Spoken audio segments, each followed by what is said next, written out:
I watched my parents pile plates high with turkey and mashed potatoes for my sister's children, while telling my kids to wait for leftovers. Again. The golden children got first pick, while my babies stood hungry watching from the kitchen doorway. But this Thanksgiving, something inside me finally shattered. What I discovered in my father's study that night would expose 25 years of lies, stolen inheritance, and a family conspiracy so twisted it would destroy everything I thought I knew about blood loyalty. Hey everyone! Before we dive into this family nightmare, drop a comment telling me where you're watching from. I love connecting with viewers worldwide. If you've ever felt like the family scapegoat, this story might hit close to home. Smash that like button if you're ready for some serious family drama, and don't forget to subscribe, because trust me, you won't want to miss how this revenge story unfolds. My name is Madison, and I should have seen the signs earlier. Growing up, my sister Veronica was the princess who could do no wrong, while I was the afterthought who cleaned up her messes. When we both had children around the same time, I thought things might change. I was wrong. The favoritism was suffocating. My parents, Richard and Barbara, treated Veronica's twin boys like precious gems while barely acknowledging my daughter Emma and son Jake. Every family gathering followed the same painful script. The golden grandchildren received new toys, generous allowances, and endless praise. My kids got hand-me-downs and criticism about their table manners. That Thanksgiving started like any other nightmare. Veronica swept in with her designer handbag, immediately commanding attention, while I helped Mom set the table. Her boys Tyler and Mason ran through the house shrieking while my well-behaved children sat quietly coloring. When dinner was ready, Mom made the announcement that shattered my last nerve. Tyler and Mason, come get your plates first. Emma and Jake wait in the kitchen until the adults are finished. I felt my face burn with humiliation. Mom, all the kids should eat together. Veronica's boys are growing teenagers. They need more food. Dad interrupted his tone, suggesting the conversation was over. But it wasn't over for me. Not anymore. While everyone ate, I excused myself to use Dad's bathroom upstairs. His study door was slightly open, and I noticed papers scattered across his desk. Curiosity got the better of me, and I stepped inside. What I found made my blood run cold. Legal documents, estate planning papers, and right there in black and white proof of what I had suspected but never dared to believe. My inheritance from Grandma Rose's will, the inheritance I thought had been spent on Dad's medical bills, was very much intact. Not only intact, but systematically funneled into trust funds for Tyler and Mason. My hands trembled as I photographed page after page with my phone. Property deeds for rental homes I never knew existed, investment portfolios worth hundreds of thousands. College funds, established specifically for Veronica's children, funded entirely with money that should have been split between us equally. But the worst discovery was yet to come. Buried in the stack was a copy of Grandma Rose's original will. I remembered her promising me that little house on Maple Street, the one where we spent summer afternoons baking cookies and reading stories. The house where she taught me to garden and told me I was special. The house that Dad claimed they had to sell to pay for her funeral. The house that was never sold. The house that was quietly transferred to Veronica 5 years ago. 25 years of lies. 25 years of being told there was no money for my college education, while Veronica got a full ride funded by our grandmother's estate. 25 years of watching my children receive scraps, while their cousins inherited a fortune that was partially mine by right. I sat in Dad's leather chair, staring at the evidence of systematic theft and favoritism, feeling something fundamental shift inside me. The daughter who had spent decades trying to earn their love was finally completely dead.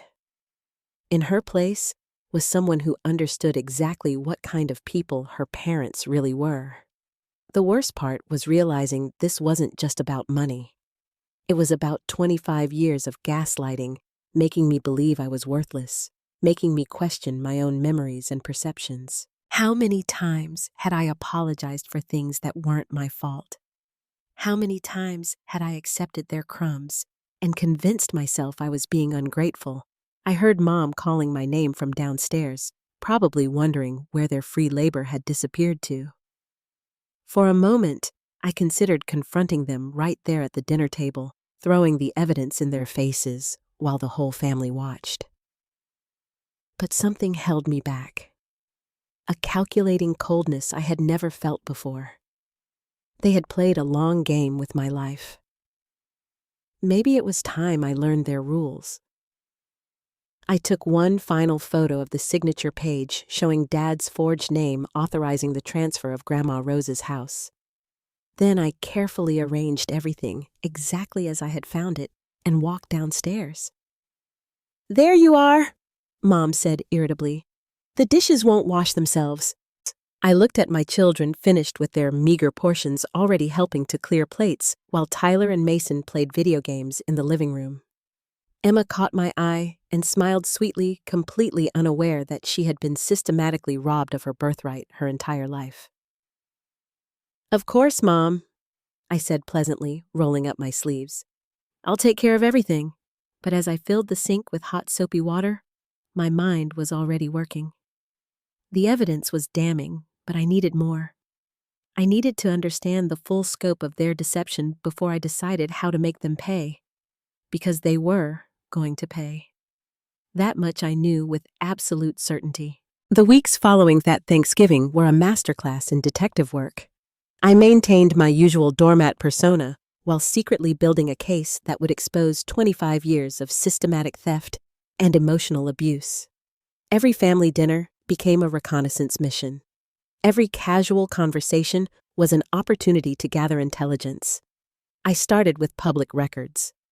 During my lunch breaks at the insurance office where I worked, I researched property transfers, business registrations, and court filings. What I discovered made my stomach turn. The rental properties purchased with Grandma Rose's money were generating substantial monthly income that should have been split between Veronica and me. Instead, it was being funneled directly into trust funds for her children while my kids qualified for free school lunches. The paper trail was extensive and damning. Dad had been forging documents for years, using his position as executor of Grandma Rose's estate to systematically redirect assets. The little house on Maple Street was just the beginning.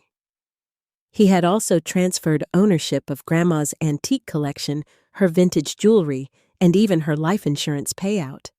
But I needed more than property records. I needed to understand how deep this conspiracy went.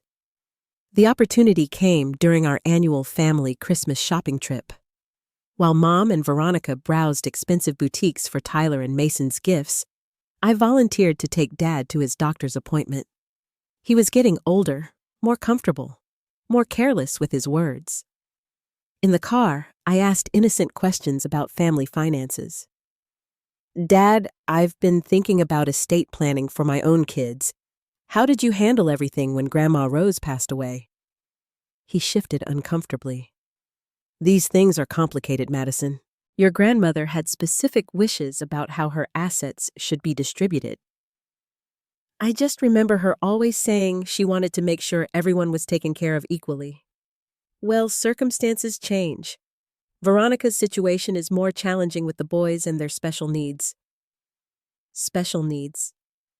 Tyler and Mason were perfectly healthy teenagers who played 3 sports each. But I nodded sympathetically and kept digging. "I understand. It must have been difficult managing everything while grieving. Did you handle most of the legal work yourself?" "I worked with Harold Peterson. You remember him, the family lawyer. He helped me understand your grandmother's true intentions." Harold Peterson. I made a mental note to research him later. The breakthrough came when Dad's phone rang, and he answered on speaker without thinking. It was Harold Peterson himself calling about some property tax issue.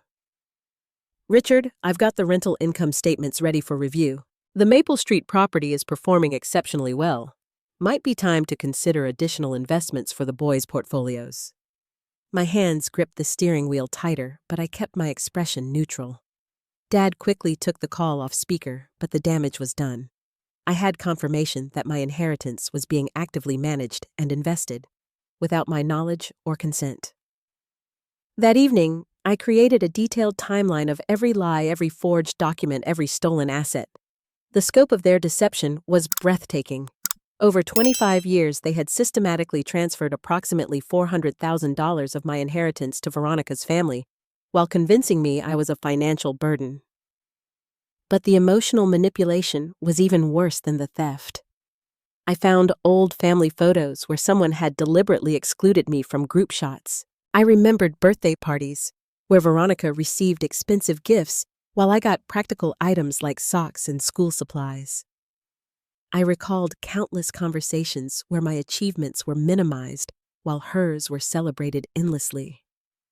The gaslighting had been so consistent, so thorough, that I had internalized their message. I was less valuable, less deserving, less worthy of love and investment. My children had absorbed this message too, apologizing for taking up space, for needing things, for existing. The final piece of evidence came from an unexpected source. While researching Harold Peterson, I discovered he had been disbarred 3 years ago for fraudulent estate management. Whatever legal cover my parents thought they had was non-existent. Their co-conspirator was a proven criminal who had lost his license for exactly the kind of scheme they had perpetrated against me. I spent Christmas morning watching Tyler and Mason unwrap iPads and designer clothes, while Emma and Jake received bargain store toys and looked grateful for the privilege. I smiled and played my role perfectly, but inside, I was calculating damages and planning my strategy. That afternoon, while everyone napped off their turkey dinner, I made 2 crucial phone calls. The first was to my cousin David, who worked in forensic accounting. I had stayed in touch with him despite my parents' subtle discouragement of outside family relationships. When I explained the situation, his response was immediate and furious. "Madison, this is massive fraud. With the forged documents and the disbarred lawyer, you have grounds for criminal charges, not just civil recovery. This isn't just about money. They've been systematically abusing your children's inheritance rights." The second call was to Jessica Martinez, a family law attorney whose name I had found through online reviews. When I described the situation, she asked me to come in immediately. "Cases like this are time-sensitive," she explained. "The longer fraud continues, the more complex recovery becomes. But with the evidence you've described, we can freeze assets and begin recovery proceedings while pursuing criminal charges." As I hung up the phone, I felt a strange sense of calm. For 25 years, I had been fighting an invisible enemy, struggling against a rigged system while believing the problem was my own inadequacy. Now I could see the battlefield clearly. My parents weren't difficult or demanding. They were criminals who had stolen from their own grandchildren while psychologically torturing their daughter. The next phase would require careful timing and absolute precision. But for the first time in my adult life, I had weapons that matched my opponent's firepower. They had taught me that family loyalty was conditional, that love came with price tags, that some people mattered more than others. It was time to show them exactly how well I had learned those lessons. January brought a bitter cold that seemed to seep into my bones, but it had nothing on the ice that had formed in my heart. I moved through my daily routine like an actress playing a familiar role. The grateful daughter, the doormat sister, the mother who accepted scraps for her children. But underneath the performance, I was building something my parents never expected, a comprehensive legal strategy designed to destroy their carefully constructed lies. Jessica Martinez was everything I hoped for in an attorney. Sharp, methodical, and personally offended by the scope of my parents' deception.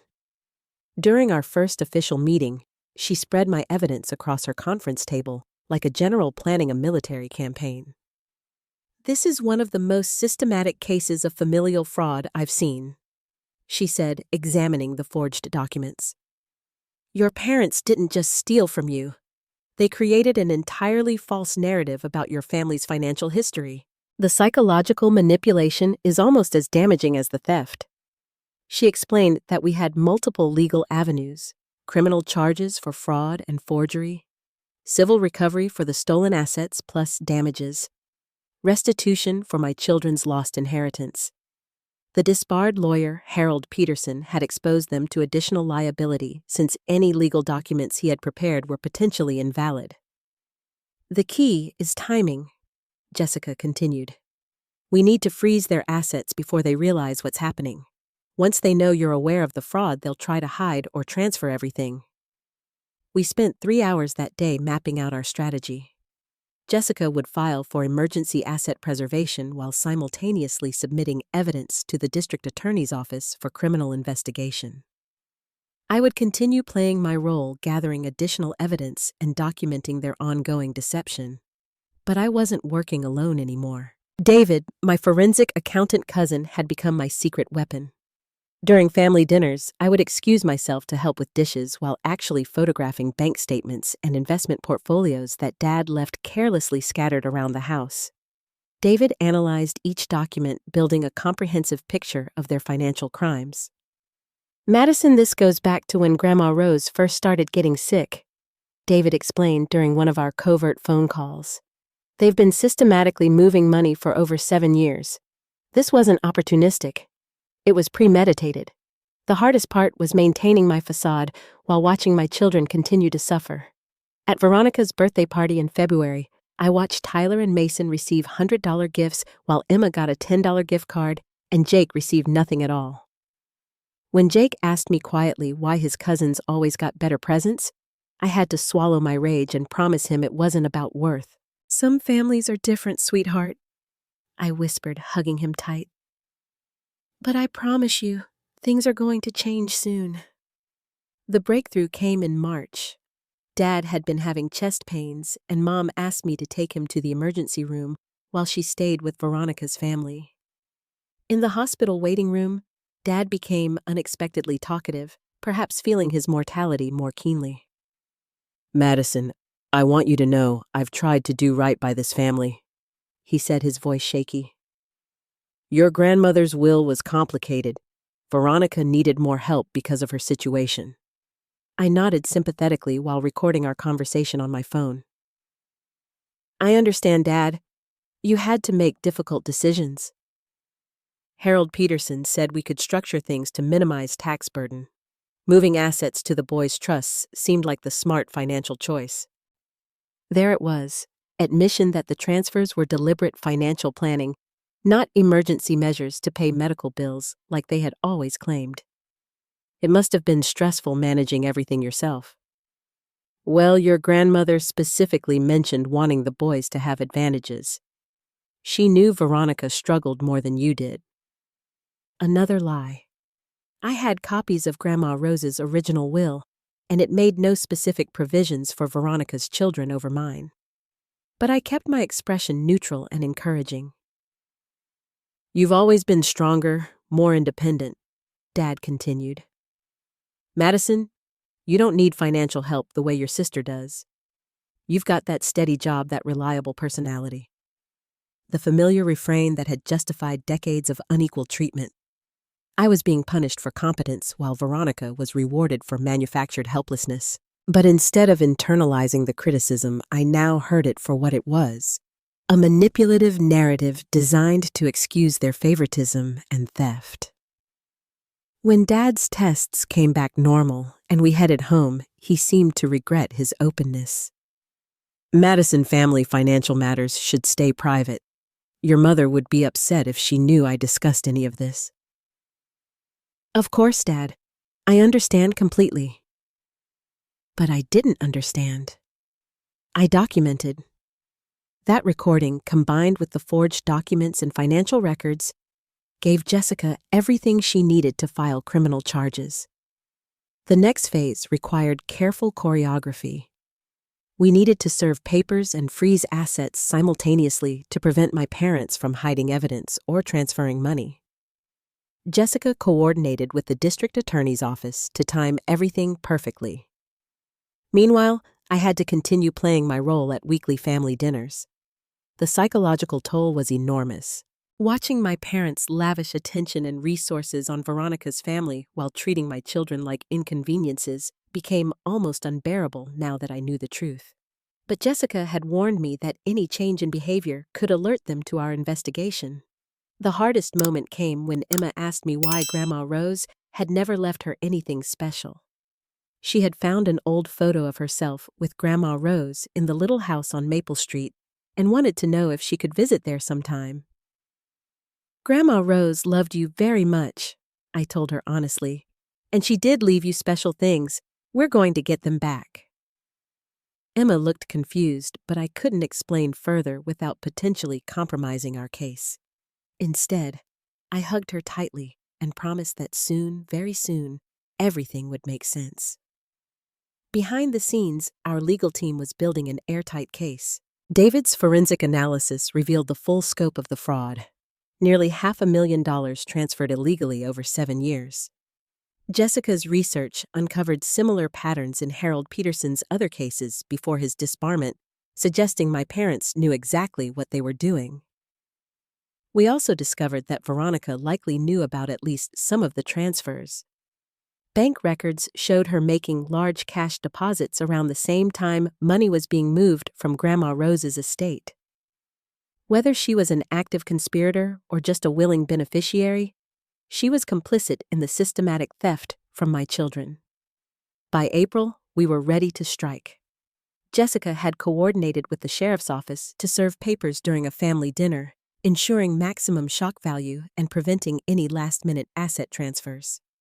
The criminal investigation was proceeding in parallel with charges pending for fraud, forgery, and elder abuse related to their manipulation of Grandma Rose's estate. The night before we executed our plan, I tucked Emma and Jake into bed and promised them their lives were about to change dramatically. I couldn't give them details, but I could finally offer hope. "Tomorrow might be a difficult day," I told them, "but after tomorrow, no one will ever treat you like you don't matter again." As I watched them sleep peacefully in their shared bedroom, the bedroom they had always shared because we couldn't afford a bigger place while their cousins each had luxury suites, I felt the last of my guilt and self-doubt disappear. My parents had taught me that blood family was everything that loyalty meant. Accepting abuse that questioning their authority was betrayal. Tomorrow, I was going to teach them something new about consequences justice and what real family loyalty actually looks like. The serving happened on a Tuesday evening in April during what my parents expected to be another routine family dinner where they could parade their favoritism and I would silently enable their psychological torture. Instead, it became the moment their 25-year house of cards collapsed in spectacular fashion. I arrived early as usual, helping Mom prepare dinner while Veronica lounged in the living room, directing Tyler and Mason like a queen commanding her subjects. Dad sat in his recliner reading financial newsletters, probably planning new ways to steal from his grandchildren's futures. At exactly 6:30, the doorbell rang. "Madison, get that, please," Mom called from the kitchen, not bothering to look up from her precious golden child's favorite casserole. I opened the door to find Sheriff Deputy Williams holding a thick manila envelope. Behind him stood Jessica Martinez, looking like an avenging angel in her sharp business suit. "Good evening, Madison," Jessica said loud enough for everyone to hear. "We have some legal documents to serve." The temperature in the room dropped 20 degrees as my family realized this wasn't a social call. Dad struggled out of his recliner, confusion and growing panic written across his face. Mom emerged from the kitchen, still holding a serving spoon like a weapon. "What's going on here?" Dad demanded, his voice already shaking. Deputy Williams stepped forward professionally. "Richard Patterson, you're being served with papers for a civil lawsuit alleging fraud, forgery, and theft of estate assets. Barbara Patterson, you're also named as a defendant." The silence was deafening. Tyler and Mason stopped their video game mid-battle, sensing the adult tension without understanding it. Emma and Jake, who had been quietly reading in the corner, looked at me with wide eyes. Jessica continued in her courtroom voice. "Additionally, the district attorney's office has filed criminal charges for estate fraud and elder abuse. You're both required to appear in court next Tuesday." Dad's face went from confusion to rage in seconds. This is ridiculous. We haven't done anything wrong. Madison, what kind of nonsense have you been telling these people? For the first time in my adult life, I didn't apologize or shrink away from his anger. Instead, I stood straighter and met his gaze directly. I told them the truth about Grandma Rose's estate, about the house on Maple Street that you said was sold but was actually given to Veronica, about the rental properties generating income that should be split between us, about the trust funds established for Tyler and Mason using my children's inheritance. Veronica finally spoke up, her voice unnaturally high. Madison, you're being dramatic. Mom and Dad had to make difficult financial decisions after Grandma Rose died. Difficult decisions? I laughed, a sound completely devoid of humor. You mean criminal fraud? Because that's what Harold Peterson helped you execute right up until he was disbarred for running identical schemes on other families. Mom dropped her serving spoon, the clatter echoing through the stunned silence. Madison, how dare you attack this family like this after everything we've done for you? Everything you've done for me. The words came out louder than I intended, 25 years of suppressed fury finally finding its voice. You mean stealing $400,000 of my inheritance while convincing me I was worthless? You mean making my children eat leftovers while their cousins feast like royalty? You mean gaslighting me for decades into believing I didn't deserve basic human dignity? Jessica stepped forward with another envelope. Veronica Patterson Mills, you're also being served. Bank records show you received substantial cash deposits coinciding with estate transfers. You're named as a co-conspirator in the fraud. Veronica's mask finally slipped completely. I didn't know about any fraud. Mom and Dad said Grandma Rose wanted the boys to have advantages. Advantages paid for with Emma and Jake's stolen birthright. I said, gesturing to my children, who were now clearly understanding that their entire family dynamic had been built on lies. Advantages funded by forged documents and systematic theft. Dad made one last desperate attempt to regain control. Madison, you're destroying this family over money. Is that really what you want, to tear apart everything we've built together? What we built together? I stared at him in amazement. Dad, you built nothing with me. You built an elaborate con game where I provided free labor while you systematically stole from my children and convinced me I should be grateful for the privilege. The deputy sheriff cleared his throat. Folks, we also have a court order freezing all assets related to the Rose Patterson estate pending investigation. That includes the rental properties investment accounts and the Maple Street house. Veronica went white. You can't freeze our assets. The boys have college expenses, sports equipment, their trust funds. Trust funds established with stolen money, Jessica corrected coldly. Every dollar in those accounts was illegally diverted from Madison's rightful inheritance. Mom finally found her voice again, but it was shaky and desperate. Madison, sweetheart, surely we can work this out as a family. You don't need lawyers and police involved in private family matters. The word sweetheart, a term of endearment she had never used for me before, was so obviously manipulative that I actually smiled. Private family matters. Mom, you committed crimes. You forged legal documents. You stole from your own grandchildren while making them feel worthless for existing. This stopped being a family matter the moment you decided theft and emotional abuse were acceptable parenting strategies. Tyler and Mason were staring at their grandmother with growing horror as they began to understand that their entire privileged lifestyle had been funded by systematic crime against their cousins. Emma squeezed Jake's hand protectively, finally seeing the toxic family dynamics for what they really were. Dad made one final play. Madison, think about what you're doing to the children. Do you really want Tyler and Mason to suffer because of financial misunderstandings between adults? Financial misunderstandings, I repeated incredulously. Is that what we're calling grand theft now? And yes, I absolutely want Tyler and Mason to understand that their advantages came at Emma and Jake's expense.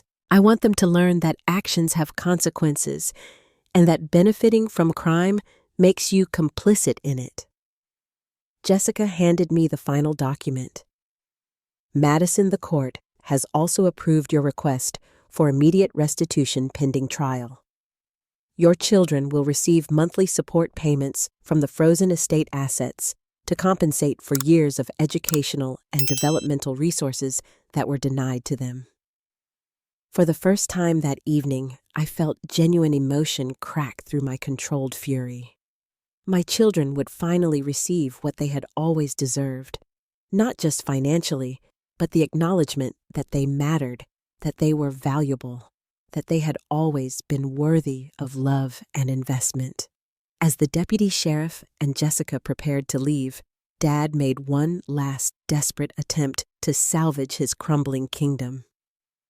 Madison, when this all falls apart, when you realize what you've destroyed, don't come crawling back to this family expecting forgiveness. I looked around the room at these people who had systematically tortured my children and me for decades, and I felt nothing but relief. Dad, you're absolutely right. I'll never come crawling back. Because after tonight, you're not my family anymore. The aftermath of that Tuesday evening unfolded like dominoes falling in perfectly orchestrated chaos. Within 48 hours, my parents' carefully constructed empire of lies and theft began collapsing so spectacularly that even I was amazed by the scope of their criminal enterprise. Jessica called me Wednesday morning with updates that kept getting more shocking. Madison, the forensic audit revealed additional properties. Your parents own 4 rental houses, not just 2. They've been hiding income streams worth over $60,000 annually. Money that should have been generating inheritance payments for your children for years. But the financial discoveries were nothing compared to what happened when news of the arrests spread through our extended family. Suddenly, relatives who had been mysteriously distant for years began reaching out with stories that painted a horrifying picture of systematic manipulation. My cousin Sarah called first. Madison, I've been wanting to tell you this for 15 years, but your parents specifically asked family members not to discuss financial matters with you. They said you were struggling with money management and that bringing up inheritance issues would be harmful to your mental health. Mental health. They had weaponized concern for my psychological well-being to isolate me from family members who might have exposed their crimes. The gaslighting went even deeper than I had realized. Uncle Robert's call was even more revealing. Your father told me you had signed paperwork waiving your rights to Grandma Rose's property because you couldn't handle the responsibility of ownership. I thought it was odd, but Richard said you preferred simple cash gifts over complicated assets. Paperwork I had never seen, much less signed. They had been telling elaborate lies to family members for years, creating a narrative where I was mentally unstable, financially irresponsible, and completely willing to give up my inheritance. Meanwhile, they positioned themselves as the responsible family members protecting everyone from my supposed incompetence. The criminal investigation moved faster than anyone expected. Harold Peterson, desperate to avoid additional charges, provided detailed testimony about the forgery scheme in exchange for a reduced sentence. His records revealed that my parents had paid him over $50,000 to execute the fraudulent estate transfers, money that had also been stolen from Grandma Rose's assets. Thursday brought the most satisfying development yet. Veronica arrived at my door looking haggard and desperate, clearly realizing that her lifestyle was about to change dramatically. Madison, we need to talk, she said, trying to push past me into my house. Actually, we don't, I replied, blocking her entrance. My attorney has advised me not to speak with any co-conspirators without legal representation present. Co-conspirators? I'm your sister. I didn't know about any fraud. I pulled out my phone and showed her the bank deposit records Jessica had provided. These are your account statements, Veronica. $50,000 deposits every time money was transferred from Grandma Rose's estate. You knew exactly where that money was coming from. Her face crumpled, but I felt no sympathy. This was the same person who had watched my children eat leftovers while hers feasted like kings, knowing the entire time that their privileges were funded by theft. Madison, please, think about Tyler and Mason. They don't deserve to lose everything because of mistakes the adults made. You're absolutely right, I agreed. They don't deserve it. Just like Emma and Jake didn't deserve to be systematically deprived of their birthright while watching their cousins live in luxury. But here's the difference. Tyler and Mason still have time to learn from this experience and become better people. My children lost 7 years of opportunities that can never be recovered. The breaking point came Friday when Emma asked me a question that nearly stopped my heart. Mommy, did Grandma Rose really love Tyler and Mason more than us? I knelt down to her eye level, taking her small hands in mine. No, sweetheart. Grandma Rose loved you exactly the same. Some very bad people lied about what she wanted and stole things that belonged to you and Jake, but we're getting it all back now. Why did Grandpa and Grandma hurt us like that? The question hung in the air like a physical weight. How do you explain systematic psychological abuse to a 7-year-old?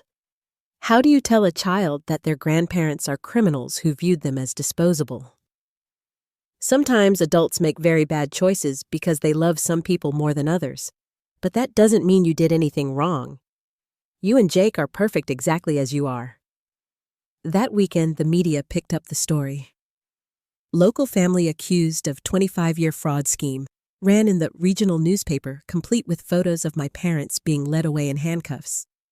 The story went viral on social media, with hundreds of people sharing their own experiences of family financial abuse and inheritance theft. The public attention had an unexpected consequence. Other victims of Harold Peterson's schemes began coming forward, creating a class action lawsuit that would ensure he faced significant prison time. My parents weren't just isolated criminals. They were part of a network that had been systematically defrauding families for over a decade. Monday brought the preliminary court hearing. I sat in the gallery with Emma and Jake, wanting them to see justice in action. My parents looked diminished in their orange jumpsuits, no longer the commanding figures who had terrorized my childhood and young adulthood. The judge reviewed the charges with barely concealed disgust. Fraud, forgery, grand theft, elder abuse, and conspiracy. The evidence presented by the prosecution suggests a systematic campaign of financial and psychological abuse spanning decades. When the prosecutor read the victim impact statements from Emma and Jake, describing how they had always believed they were less worthy of love and attention than their cousins, I watched my father's face crumble completely. For the first time in my memory, he looked genuinely ashamed. The bail hearing was swift. Given the flight risk and the extensive evidence of ongoing criminal activity, bail was denied. My parents would remain in custody pending trial. As we left the courthouse, Emma tugged on my sleeve. Mommy, does this mean we don't have to go to family dinners anymore? No, sweetheart. We don't have to go anywhere that makes us feel bad about ourselves ever again. Good, Jake chimed in. Those dinners always made my tummy hurt. That evening, as I tucked my children into bed in our small apartment, the apartment we had lived in for years while my parents owned multiple rental properties generating income that should have provided us a house, I felt something I hadn't experienced since childhood. Peace. For the first time in 25 years, I wasn't walking on eggshells waiting for criticism or making myself smaller to avoid conflict. The people who had spent decades convincing me I was worthless were facing the consequences of their choices, and my children were finally safe from their toxic influence. The legal battles would continue for months, but the war was already won. Truth had prevailed over manipulation, justice over favoritism, and real love over conditional acceptance. My family's reign of terror was over. 6 months later, I sat in the front row of the courtroom watching my parents receive their sentences. The judge's words echoed through the packed gallery as he delivered justice that 25 years of family dysfunction had never provided. Richard and Barbara Patterson, you have been found guilty of systematic fraud, forgery, and financial elder abuse. Your crimes weren't motivated by desperation or emergency. They were calculated decisions to steal from your own grandchildren while psychologically manipulating your daughter. The court sentences each of you to 4 years in state prison, followed by 5 years supervised probation and full restitution. 4 years. It seemed simultaneously too much and not nearly enough for decades of theft and emotional terrorism. But as I watched my father's shoulders shake with silent sobs, I realized the real punishment wasn't the prison time. It was the complete destruction of his carefully crafted image as a respectable family patriarch. Veronica received 18 months in minimum security prison and 3 years probation for her role as a knowing beneficiary. The judge noted that while she hadn't initiated the fraud, her continued acceptance of stolen funds while watching my children suffer showed a callous disregard for basic human decency. The financial restitution was comprehensive and brutal. Every asset they had acquired through fraud was seized and liquidated. The rental properties, investment accounts, and even personal items purchased with stolen inheritance money were sold to fund reparations. The little house on Maple Street, Grandma Rose's house that should have been mine, was finally transferred to my name. But the sweetest justice came in the form of unexpected revelations that emerged during the trial. Harold Peterson's testimony revealed that my parents had been planning to exclude my children from future inheritance entirely using their control of family assets to ensure Tyler and Mason received everything, while Emma and Jake got nothing. They hadn't just stolen from my children's past, they had been systematically planning to rob their future as well. The media coverage brought an avalanche of support from strangers who recognized the patterns of family scapegoating and financial abuse. Messages poured in from adult children who had similar experiences, offering validation I never knew I needed. Therapists reached out offering free counseling for Emma and Jake. Scholarship funds were established to help other children recover from family financial abuse. Most importantly, my children began to heal. Without the constant stress of family gatherings where they were treated as second-class citizens, both Emma and Jake blossomed into confident, secure kids who understood their own worth. Emma started taking piano lessons in Grandma Rose's old music room. Jake joined the soccer team he had always wanted to play on but we couldn't afford. For the first time in their lives, they experienced what it felt like to have their needs prioritized and their dreams supported. The house on Maple Street became our sanctuary. As we painted walls and planted gardens, Emma found letters that Grandma Rose had hidden throughout the house. Letters addressed to her and Jake, expressing love and hopes for their futures. Letters that proved my parents had lied about Grandma Rose's feelings and intentions. "She really did love us the same," Emma said, clutching a letter that specifically mentioned how proud Grandma Rose was of her kindness and creativity. "She loved you more than the same," I corrected. "She loved you for who you are, not for what you could give her or how you made her look to other people." The civil lawsuit concluded with a settlement that ensured my children's college education, medical needs, and future security. The financial damage couldn't be completely undone, but they would never again want for basic necessities, while others lived in luxury at their expense. But perhaps the most profound change was in how we defined family. Without the toxic obligation to maintain relationships with people who actively harmed us, we were free to build connections based on mutual respect and genuine care. David, my forensic accountant cousin, became Uncle David, a real uncle who celebrated my children's achievements and never missed a birthday.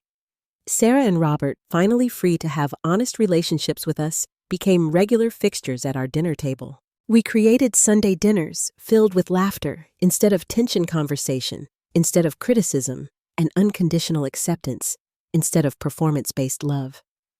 Emma and Jake learned that they could disagree with adults without being punished, express needs without being shamed, and take up space without apologizing. They learned that real family protects the vulnerable instead of exploiting them, tells the truth instead of manipulating reality, and lifts each other up instead of tearing each other down. Tyler and Mason interestingly reached out after their parents' sentencing. The reality of their privileged lifestyle being funded by theft had shaken them profoundly. They wrote letters apologizing for their unconscious participation in our family's toxic dynamics and asking if there was any way to make amends. I wrote back, explaining that they were children who had been manipulated by adults, that understanding their privilege was the first step toward becoming better people, and that real amends meant using their experiences to prevent similar harm to others. They both became advocates for children experiencing family financial abuse, speaking at support groups about how easy it is to benefit from harmful systems without questioning them. As I write this, Emma is practicing piano in the room where Grandma Rose once taught me to play. Jake is building a treehouse in the backyard where Grandma Rose and I planted vegetables together. They're growing up in a home filled with love, honesty, and security. Everything my parents convinced me I didn't deserve. The scars from 25 years of systematic abuse don't disappear overnight.